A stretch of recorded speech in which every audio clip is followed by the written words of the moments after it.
Okay, so what I got is a big brake kit for a 66 C10.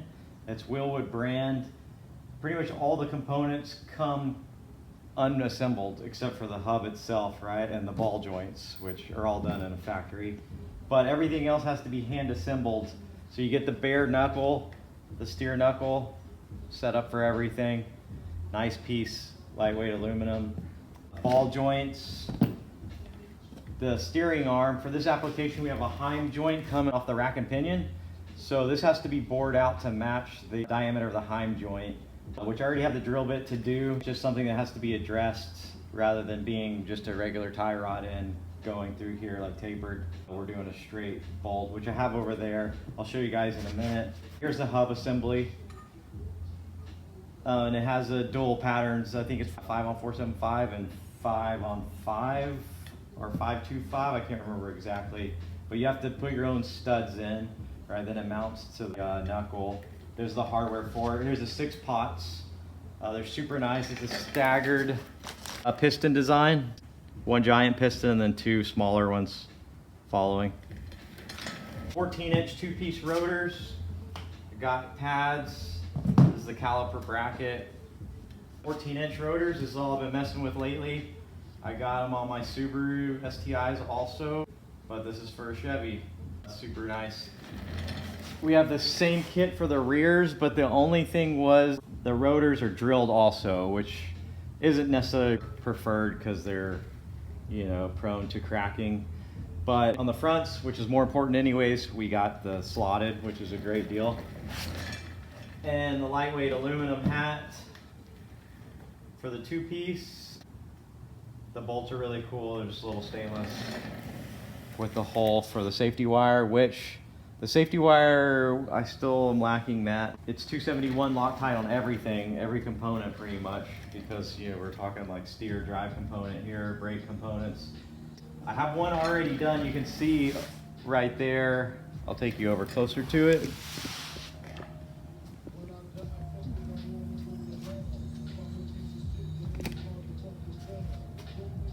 So this is one's already kind of set up. I still haven't drilled it, but rather than trying to put it under the press, I was just going to drill it in place. That way I have more leverage and it's more stationary than trying to block up on a press and do all that. It's aluminum, so it should be soft enough.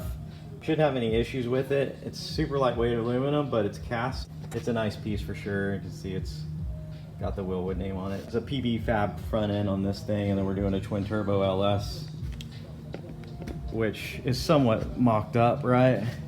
I got like some lowrider tires in here I got a 84 Buick Regal that those are going on. It's already lowrider, but it's a static suspension. So this is just kind of a little bit of the mock-up on it.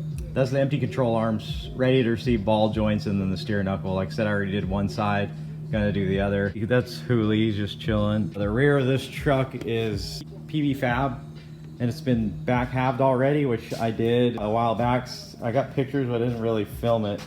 I'm just trying to get it to be a roller. We got some big meats going on this thing. When I do the rear, which is the rear ends in that box, it's a Ford 9-inch by Curry. There's some of the parts. There's a third member for it. There's the axle shafts. As soon as I get this done, the rear end's coming out of the box, and it's going to get clear coated to go in the back half. 4 linked, Watts linked, bagged, and then the same 6-piston 14-inch rotor setup. Gonna be running 24 by 15 wheels and tires on the rear, so they're massive, right? To be able to take any amount of power you throw at it, depending on the compound of the rubber. That's it. I'm gonna film the assembly so you guys can see how this is done. I'll put all the part numbers down below for the Wilwood components, or Wildwood, however you want to say it, right? Well, people say it differently. And then I'll show you how to assemble it into the control arms, which there's just a few little things I do, like file just to get the lower ball joint started and so it doesn't bind crooked. You know, it's just little tricks of the trade and a little bit of grease too. Other than that, it's just basic ball joint installer, remover, tool. And then of course the top's just bolt in. But it goes together really smooth. It's fun stuff. It's gonna turn out really good. Okay, so what I like to do is start with the hub and the studs. And if you look close, it's keyed on the back for running the wheel studs through. It's the bigger bolt pattern, the 5-on-5 as opposed to the 5-on 475. So I just get them started one at a time, chase it with the old power ratchet, run them all down about that far, then apply the thread lock and chase them the rest of the way down. And you just got to rotate it, get it down far enough you can rotate this, and then go back through and do them all over again. I'm just going to do them one by one here. You guys can watch. I'll try to speed it up, cut some of it out because it's a little monotonous.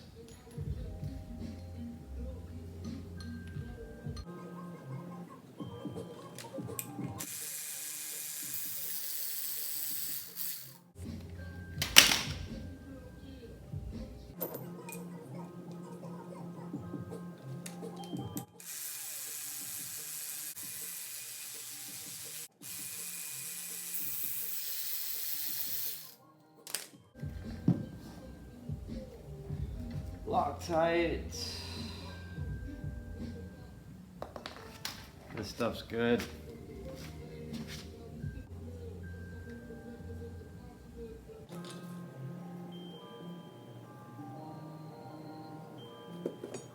The wheel stud's torqued to 77 foot-pounds. I just throw the impact on it and then check it later.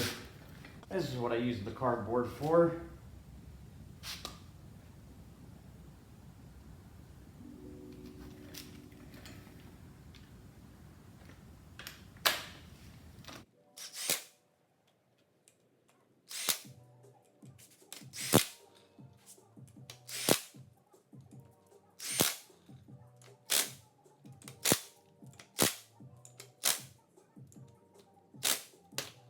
So now that that's done, next step I do is I install the hub into the steering knuckle, and I like to orientate the notch here for the wheel stud so it's still accessible, but I also like to have the whole thing balanced, so I point it down since that would make it symmetric. If I line it up down here, that cuts everything in half, makes it symmetric. Right above the lower ball joint.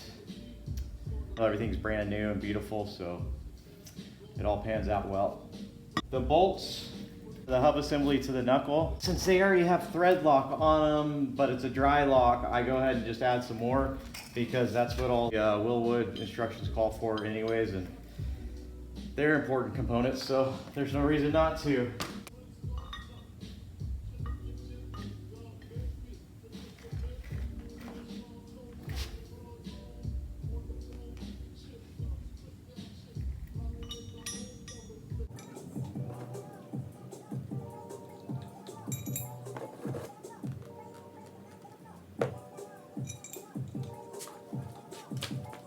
These bolts are 12mm hex.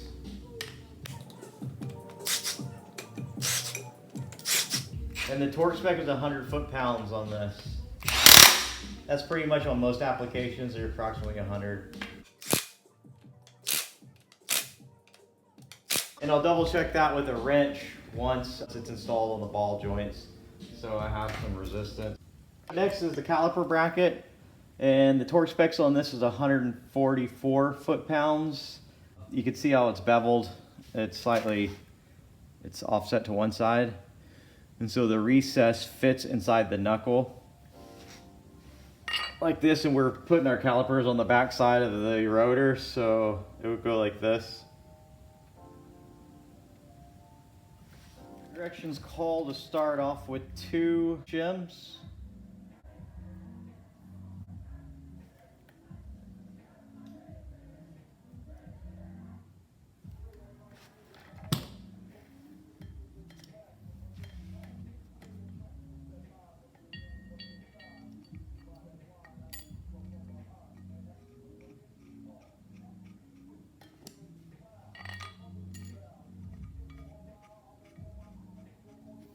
(15/16)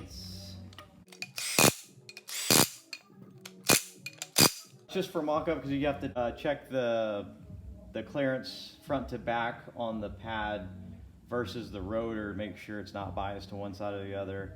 but that's why they suggest 2 shims to start with. I did that on the passenger side and it worked out perfect, right? It was perfectly shimmed. There's also some shims for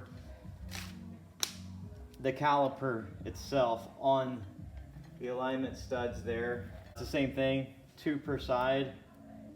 So I'll just throw them on there. They may fall off moving this around and whatnot, but just so I don't forget about them.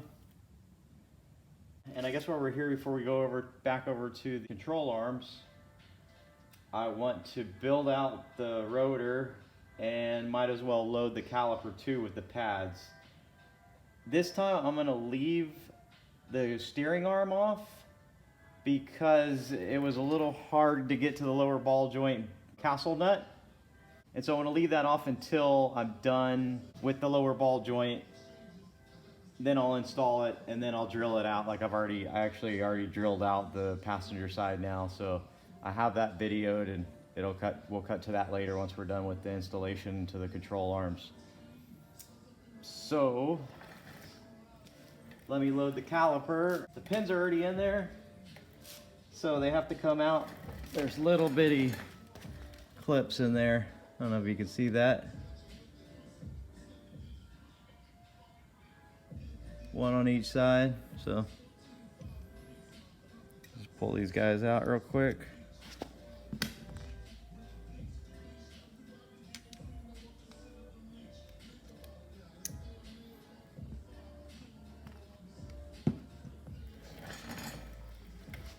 So the retaining clips are built into the caliper, which is a pretty nice little feature right there.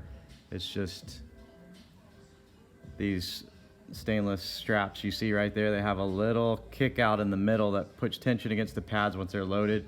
And then you can see that staggered piston design again.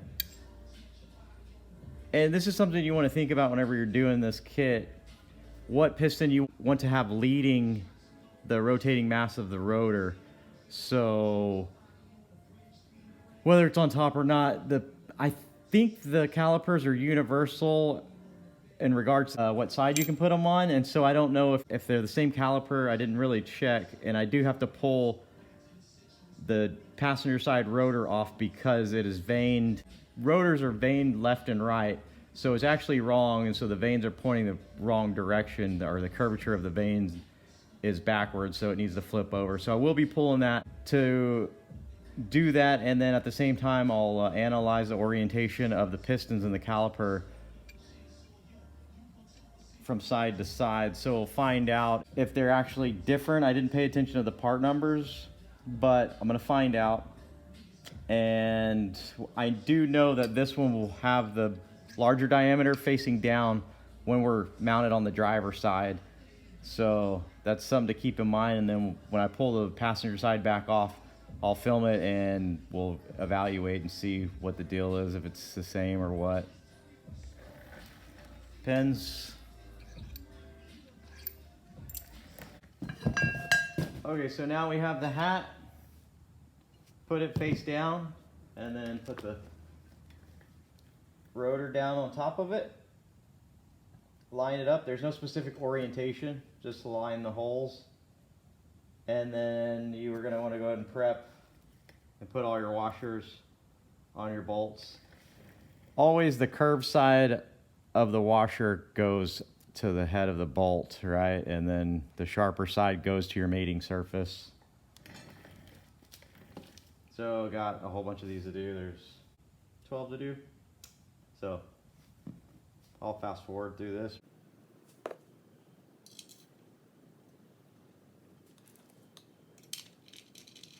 And it's a 12.8 millimeter or 5/16.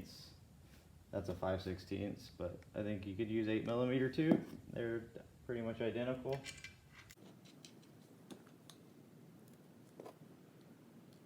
The torque rating on these is 155 inch-pounds, which equates to approximately 13 foot-pounds, but usually once you get under 18, manufacturers like to specify things in inches. Don't ask me why. It all converts pretty straightforward.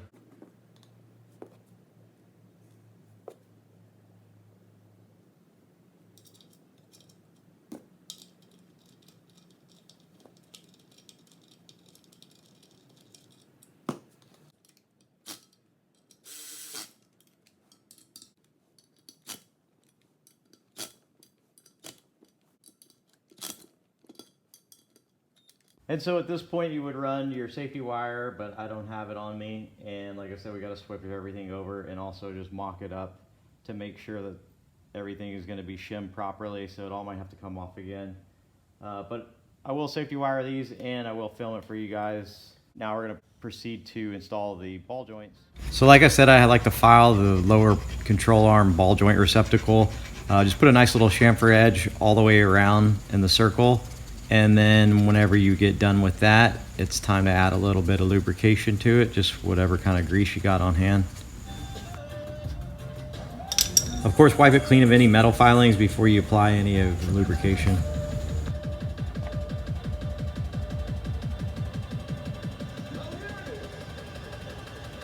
So the whole motive behind these two steps is to help the ball joint get started a lot easier. All these parts have been powder coated, so the tolerances are a little tighter than what they normally would before they were coated. This just ensures that there's no binding. I'm going ahead and installing the Zerk fitting ahead of time.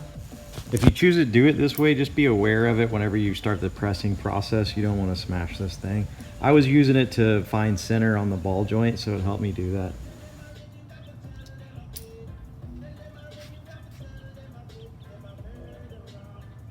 So you can see the siping at the base of the ball joint. This is what holds it in the hole.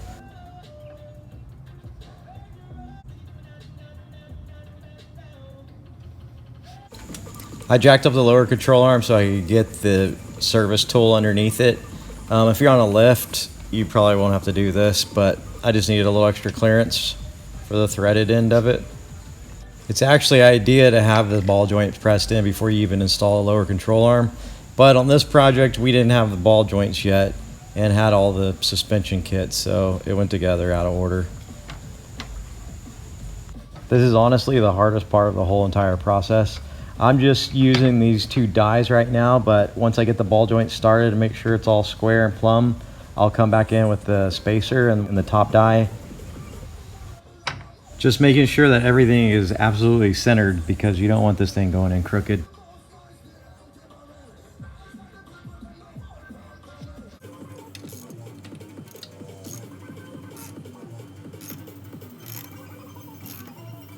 And just a couple smacks with a 4-pound mini sledge will help get everything set proper. Now that I got it set proper, I'm gonna go ahead and loosen it up and put in the spacer on the top die and then drive it all the way home.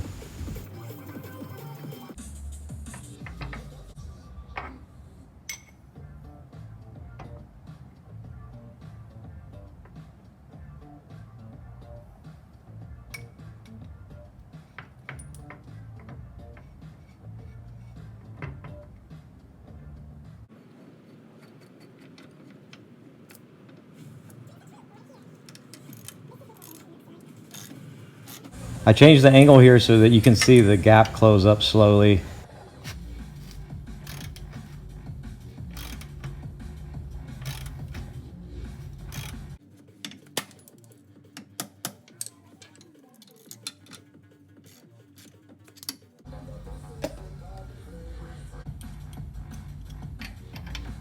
Obviously, be much more preferred to do this with an impact and the tool flipped over.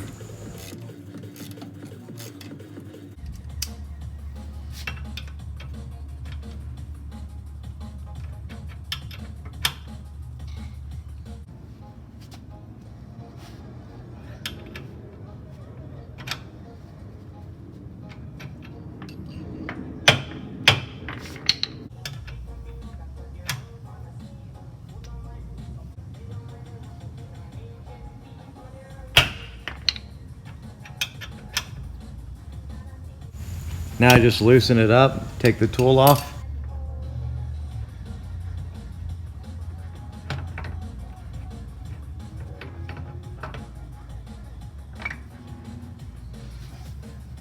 Then reinstall the dust boot and tuck it into the recess that's built into the lower control arm to accept the impregnated washer.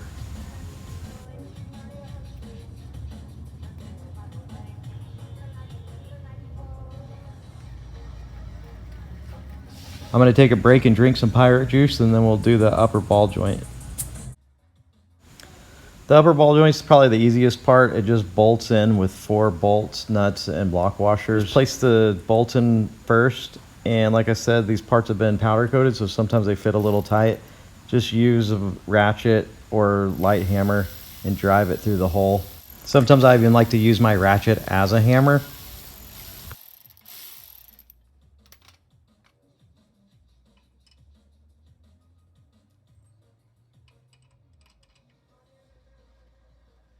So you can install the upper ball joint underneath the control arm, or you can do it on top. I choose to go underneath. This way the force of the ball joint's pushing up against the control arm and not trying to shear the heads of the bolts off sitting on top of the control arm.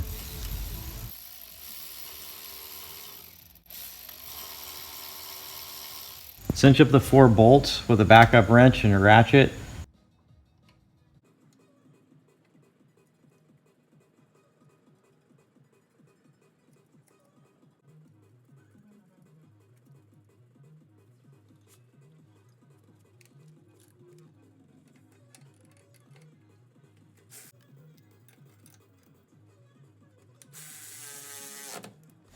So before I install the knuckle, I'm going to flip these bolts that are mounting the upper control arm. I'm going to turn them to where the threads are facing out. I'm going to need as much clearance as I can get when routing the steering selector shaft or the steering input shaft from the column to the input of the rack and pinion.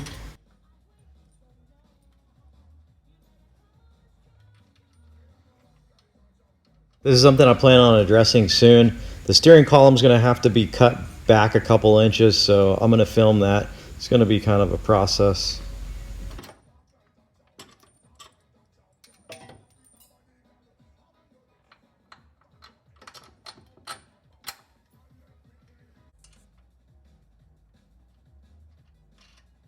There's a ton of grease fittings and zerks on this truck.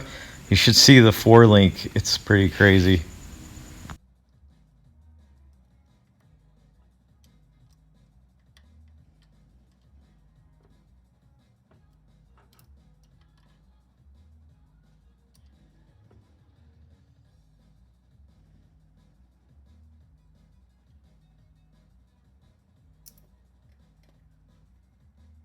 And while the knuckle's still not connected to the upper control arm, I'm going to move it out of the way and tighten up control arm mounting bolts. I'm not going to cinch them down all the way, but I'm going to tighten them enough and leave room for shims, because once we get ride height, I'm going to have to shim them for proper negative camber.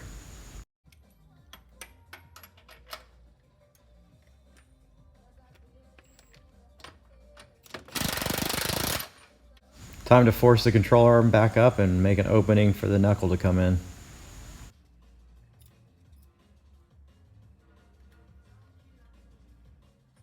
I place the knuckle on the lower ball joint first, and then I just get it started with the castle nut. Once you tighten down the castle nut a little bit, it'll pull enough threads of the ball joint through. You can add the washer by taking the castle nut back off and just dropping it on.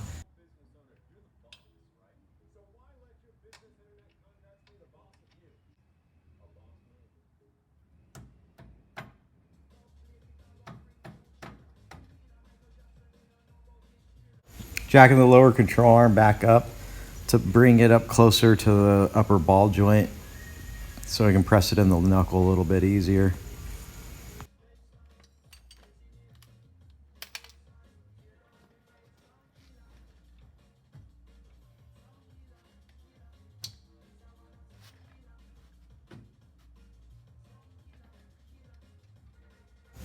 And then you can hand thread the upper ball joint castle nut on. There's the 2 castle nuts in place.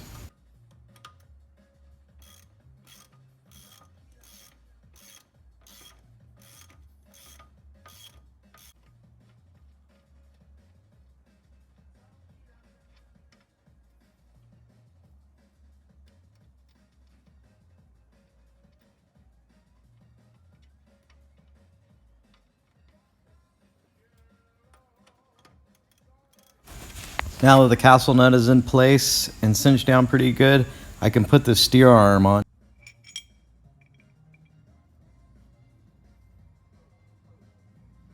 Again, these bolts already have some dry thread lock on them, but I'm going to add a little bit of Loctite.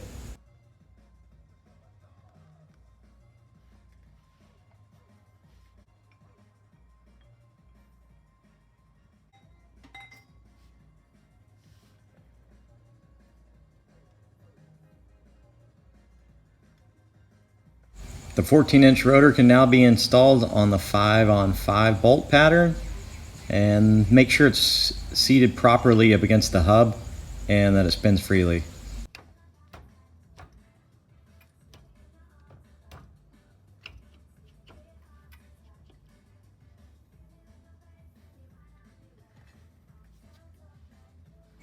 I'm just going to double check our caliper shims.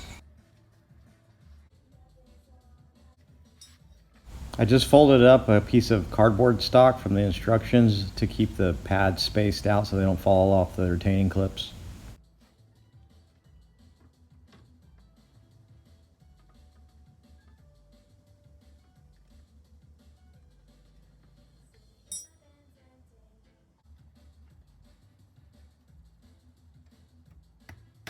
Install the 6-pot caliper on the alignment pins and use the supplied fasteners.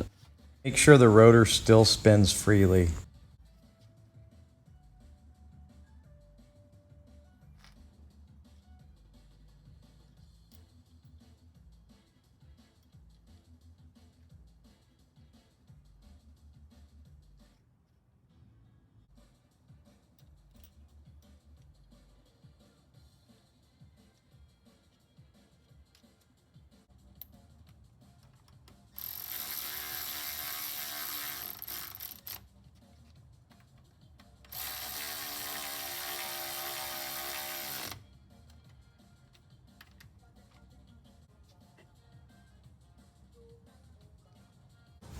Had to swap that rotor, and this caliper has the big piston on the bottom also. Lastly, I'll show you guys drilling out the steering arms. I'm thinking the heim joint's actually going to go on the top of the steering arm, but again, this all depends on ride height, geometry.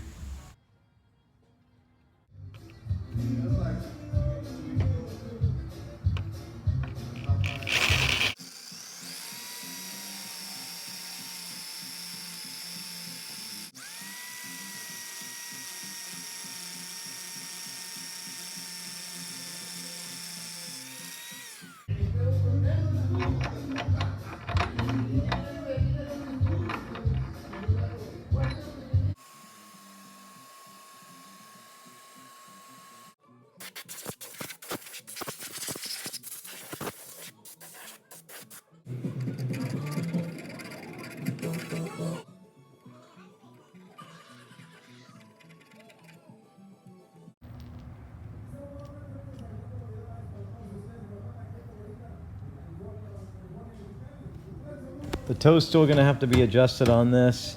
I think that we're going to have to cut off some of the threads of the outer tie rod, because after I got both sides done, there was an aggressive toe out, so this will have to be addressed, and the collars for the tie rods are bottomed out on the threads.